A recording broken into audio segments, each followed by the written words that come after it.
حضرت فاروق اعظم رضی اللہ تعالیٰ عنہ کے عہد خلافت میں جب عمرو بن عاص رضی اللہ تعالیٰ عنہ نے ملک مصر پر چڑھائی کی تو عیسائی لشکر کے سپہ سالار جرجیس نے تمام عیسائیوں ممالک سے فوج جمع کی۔ ٹڈی دل لشکر مسلمانوں کے مقابلے میں لے گیا، انتہائی کوشش سے سپاہیوں کو جوش دلا کر حملے پر حملے کرتا رہا، لیکن اسلامی مجاہدین کی لوہے کی دیوار اس سے پار نہ ہو سکی۔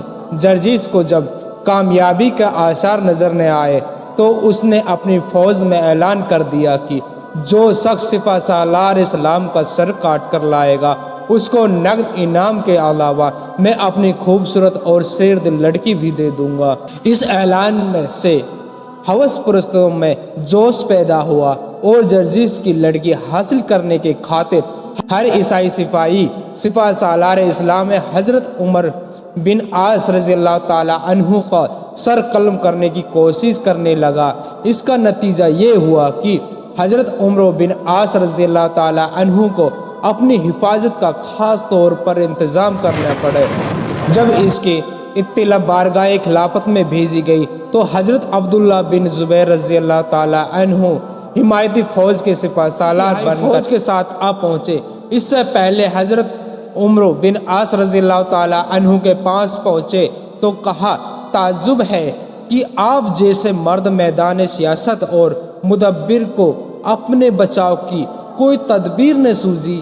اس کا علاج تو بہت آسان ہے، کل ہی اسلامی فوج میں اعلان کر دیا جائے گا جو شخص جرجیس کا سر قلم کر لائے گا اس کو نقد انعام کے علاوہ جرجیس کی لڑکی بھی نظر کی جائے گی۔ حضرت عمر بن عاص رضی اللہ تعالیٰ عنہ اس رائے سے بہت خوش ہوئے اور یہ اعلان کر دیا۔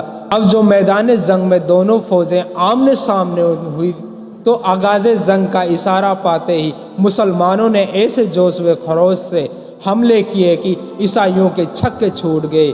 مسلمانوں مجاہدین دشمنوں کا کاٹ کر راستہ صاف کرتے ہوئے جرجیس کی طرف بڑھنے لگے۔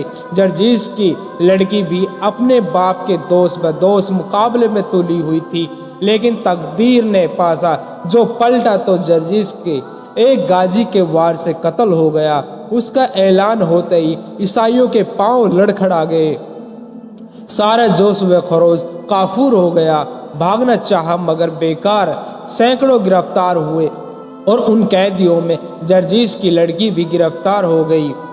جشن فتح میں حضرت عمر بن عاص رضی اللہ تعالیٰ عنہ نے مجاہدین کو تعریف کی اور فرمایا، میں جرجیس کا سر قلم کرنے والے مجاہد بھائی سے درخواست کرتا ہوں کہ وہ اپنے آپ کو ظاہر کرے تاکہ انعام سے سرفراز کیا جائے۔ اس اعلان کے بعد کچھ دیر انتظار کیا گیا مگر کسی نے آگے بڑھ کر اپنا نام پیش نہیں کیا۔ حضرت عبداللہ بن زبیر رضی اللہ تعالیٰ عنہ نے بے کمال سنجیدگی فرمایا کہ کوئی مجاہد بھائی اپنے آپ کو ظاہر کرنے پر آمادہ نہیں ہوتا، اس لیے بہتر ہے کہ جرجیس کی لڑکی سپہ سالار اسلام میں خود قبول فرما لیں۔ حضرت عمر بن عاص فرماتے ہیں کہ افسوس ہے کہ میں بھائی عبداللہ بن زبیر کا مشورہ قبول نہیں کر سکتا۔ میں اس جاباز مجاہد کی حق تلفی جس نے یہ میدان سر کیا نہیں کرنا چاہتا۔ اگر میرا کلاس غلط نہیں تو میں اس نتیجے پر پہنچا ہوں اور میرا دل گواہی دے رہا ہے کہ اس مبارک کام کا سہرا عبداللہ بن زبیر ہی کے سر پر ہونا چاہیے۔